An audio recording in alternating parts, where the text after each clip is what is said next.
ganda. Golden hour na sa Candelaria. Ang ganda na ng tama ng sikat ng araw. Hindi na mainit. Tapos malamig yung hangin.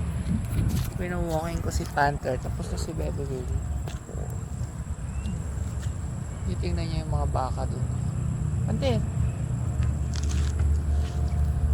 Tara! Ay! May tayo! Dami nga lang tayo ng baka dito kasi maraming baka dito sa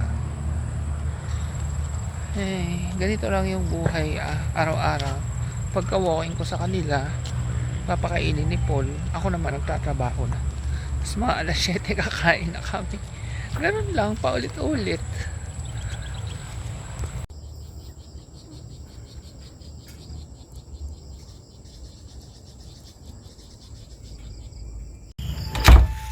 Magandang gabi.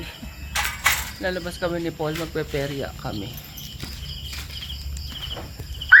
Wala daw kasi sa Masbate. Teka lang, kapalit pa akong tsinelas. Muntik na akong makapambahay. Wala daw masyadong perya doon. Uwi na siya sa Monday. Kaya magperya kami ngayon. Hindi kami sasakay ng Ferris wheel kasi delikado.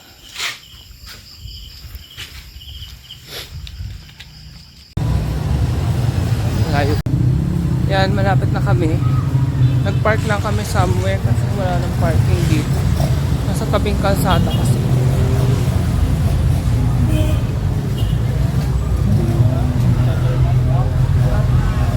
Ay, hindi ako nakapagdala ng mask. Saan ang entrance? May mga rides na.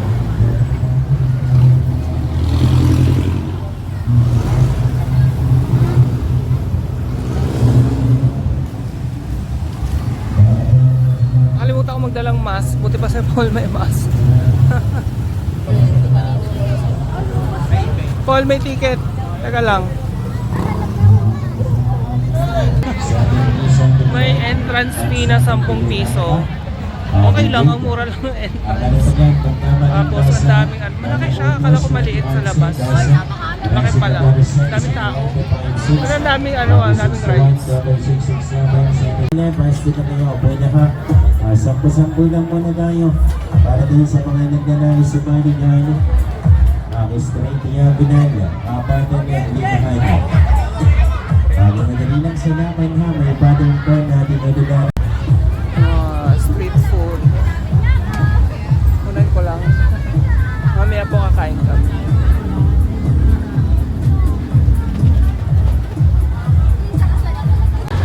May mga lemonade, may milk tea.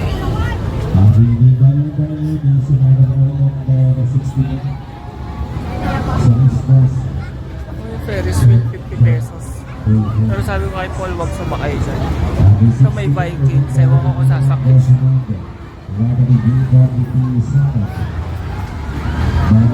May cotton candy, matutuwa si Mahal.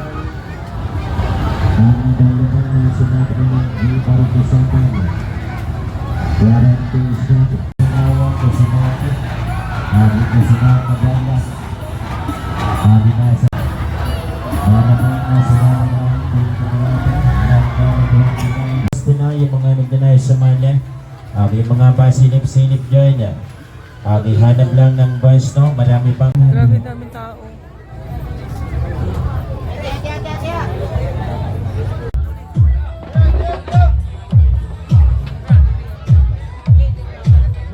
Dito si Paul. Nakita ko. Pataya ka. Nadarigi number 52-52 ang ibigan. Nasa natin ng yan. 43. Isa ay kandila sa limbala. Kasi bala lalapay ng Teresa. Bala nasa natin ng yan. Paul, naglalaro. Ngunit pinakamamatay. Napagwas, nakakaramdag pa ng buhay. Sabi ng baluan. Ayan, isa pa daw siya. 1,000 ang mapapanalunan.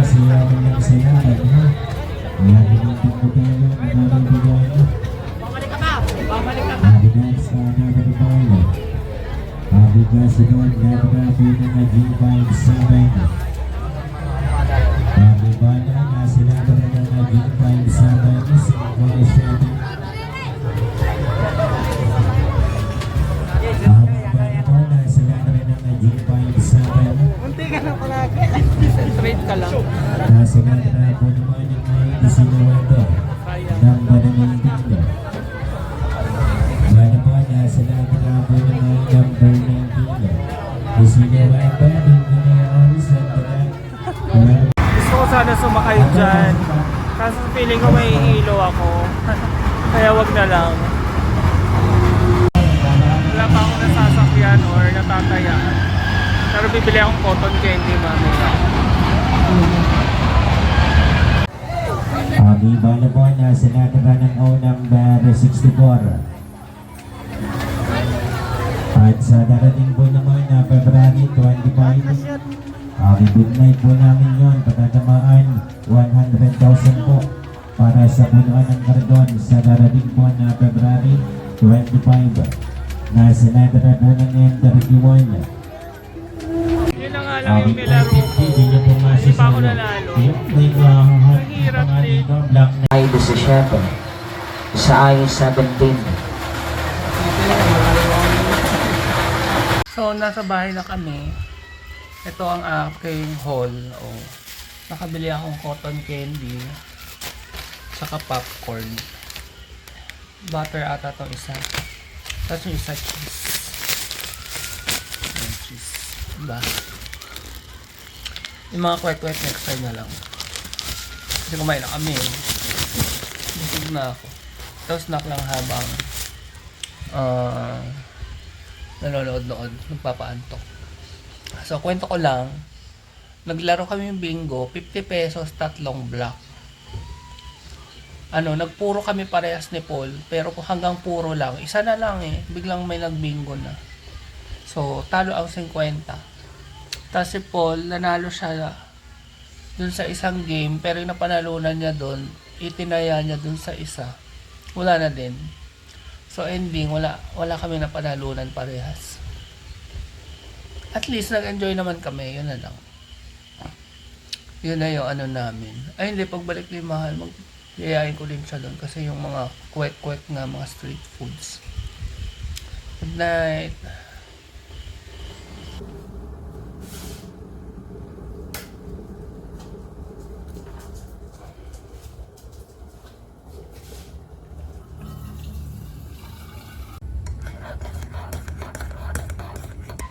Magandang hapon. So, nagkakape-kape muna ako bago i-walking yung babies. Ito na yung binili kong Starbucks na coffee sa Macau. Masarap siya. Kasi hindi ako nagpapalpitate kahit mapait siya. Feeling ko ang tapang niya kasi ang pait. Pero hindi naman ako nagpapalpitate. Tapos nakakatulog din ako sa gabi. So, today is a Saturday. Wala naman kami masyadong ginawa ngayong hapon, pero nung umaga sobrang busy namin, naglinis lalo na dun sa likod yung sa laundry area kasi nabubisit ako pag makalat. So talaga kahit pagod ako, sige kilos. Ito nga hindi pa namin naaayos yan ang bala kong pagtuunan ng pansin sa next Saturday and Sunday ako nakakapag off. Bukas naman kasi Sunday ayokong kumilos kasi pahinga lang, tsaka if ever mag-church ako sa Lucena. Tapos yun, Monday work na naman. Hatid ko pa si Paul sa Monday bago ako mag-work. Uwi siya ng Masbate. So yan, madadagdagan pa yung work ko. Ako muna uli yung magpapakain sa mga babies, tsaka mag-aalaga, papainom gamot, mga ganun. Ganda ng hapon. Favorite time of, well, favorite ko rin yung morning at afternoon. Sarap magkape-kape. Ang gusto ko dito, ang lakas ng hangin lagi, tas ang presko. Bigla namang nawala yung hangin nung nag-ano na ako, video na ako. Ayan, makikita niya yung puno gumagalaw. Naghahantay na ng walking. Si Chloe nga pala, ayun. Malago naman siya. May isang dahon lang na medyo natutuyo. Basta ako, magpapacheck up ako today dahil yung sore throat ko 1 week na. Tas, ayan, parang medyo namamalat nga ako. Sunday ngayon. Hindi ko alam kung saan magpapacheck up. Sana may mga bukas. Definitely sa ER may bukas, pero nakakahiya naman. Nagpa-ER dahil may sore throat. Tingnan natin. Hanap muna ako ng clinic. Dito na lang ako napadpad sa Peter Paul kasi sarado yung clinic na pupuntahan ko sana.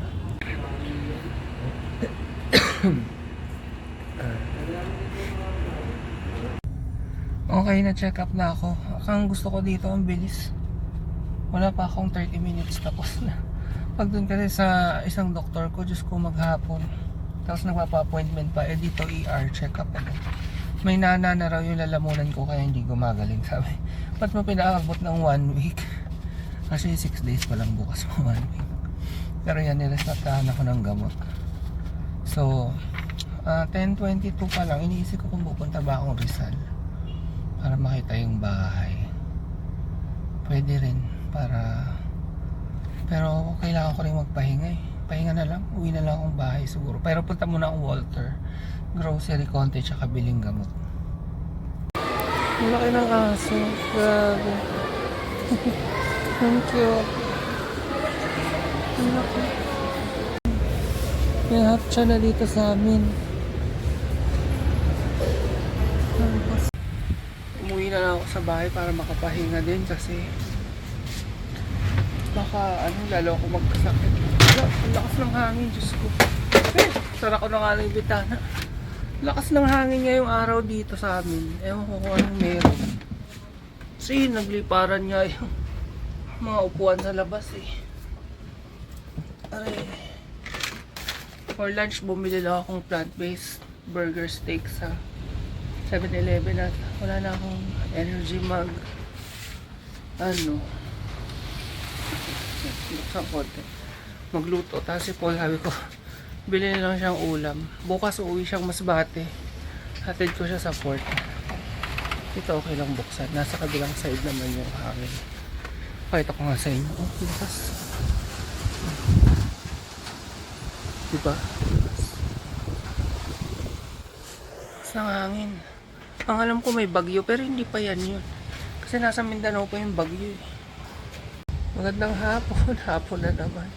Napakain at na-walking na yung mga babies. Yan, nakaabang sila lagi dyan. Si Paul nag-bike. Ang sarap nga namang mag-bike kasi ang ganda ng hapon. Yan.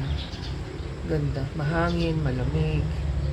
Sabi ko kung may makita siyang fishball, kwek-kwek, or mga ganun, bilhan ako. Pero I doubt na meron. Madalang yun dito eh. Dun sa meron, sa perya. Tsaka dun sa simbahan. Kaso medyo malayo yun. Mga 3 kilometers away. Dito lang malapit sa village, wala. At bukas uuwi na si Paul. Hahatid ko siya sa port dito sa Lucena. Magbabarko siya. Ano lang yung biyahe, alis ng 1:00 dito. Ang ingay ni Panther. Parang 12 to 13 hours lang yung biyahe. 1:00 ng hapon ang alis dito. Madaling araw, 1:00 or 2:00 ang dating sa Masbate. Tapos yun, barko. So, pero 9:00 pa lang dapat nandun na. Kasi kailangan pumila sa ticket, hindi pwedeng bilhin in advance. Ayun lang. Sarap ng hangin. Tapos gusto ko magpagupit tsaka magpakulay sana bukas pag may time pa. May nakita ko dito malapit sa sa Sariaya, sa Tourism Road, malapit lang dito sa amin. Pagkagali ko pagkatid kay Paul tignan. Tapos sa hapon na ako mag-work. Yan, pauwi na si Paul. Atid natin siya sa Lucena. Pero breakfast muna siguro kami. Kahit 7-Eleven. Yan, excited dyan si Paul. Sa January pa ang balik niya. Christmas vacation. Ayan, uwi na si Paul. Dito na tayo sa port. Ako na po, kaya naman po.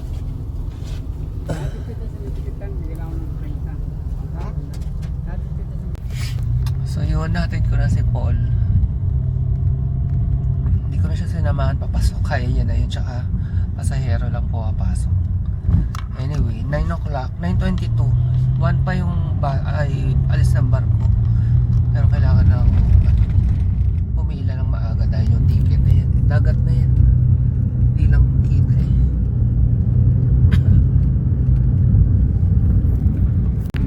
Dito na ako sa Sariaya. Yung tinitingnan kong pagupitan siya kapag papakulay ng buhok. Sarado. Alas 10 na. So try ko na lang mamayang hapon. If ever.